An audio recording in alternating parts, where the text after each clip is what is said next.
بسم اللہ الرحمن الرحیم۔ انسان کو ہلاکت میں ڈالنے والی جو چیزیں ہیں ان میں ایک چیز کا نام ہے ہماری زبان۔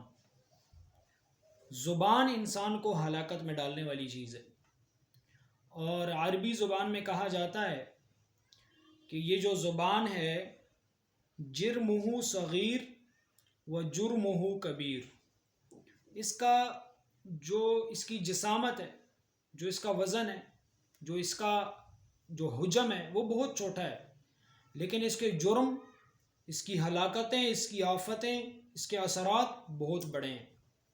اس لیے کہا جاتا ہے نا کہ تیر سے لگے ہوئے زخم ٹھیک ہو جاتے ہیں، لیکن زبان سے لگے ہوئے زخم ٹھیک نہیں ہوتے۔ اس لیے حضور نے فرمایا صلی اللہ علیہ وسلم کہ مجھے اگر کوئی شخص دو چیزوں کی حفاظت کی ضمانت دے دے، میں اس کو بدلے میں جنت کی ضمانت دیتا ہوں۔ ایک چیز دو جبڑوں کے درمیان، یہ زبان، اور دوسری چیز دو ٹانگوں کے درمیان، یعنی کہ شرمگاہ۔ تو زبان کے زخم بھرے نہیں جاتے، مندمل نہیں ہوتے۔ زبان انسان کو ہلاکت میں ڈالتی ہے۔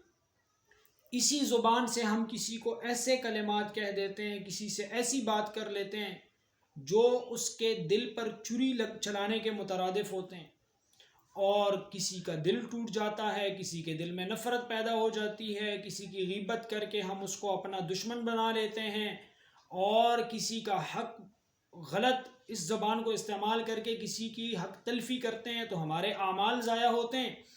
اس لیے اس چھوٹی سی حجم والی اس زبان کی، اس چھوٹی سی جسامت رکھنے والی زبان کی حفاظت بہت ضروری ہے۔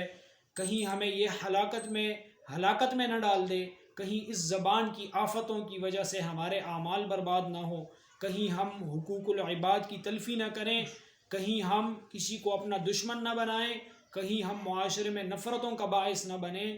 زبان کو شیریں بنائیں، زبان کے استعمال کرنے سے پہلے سوچیں۔ اس لیے کہا جاتا ہے پہلے تولو پھر بولو۔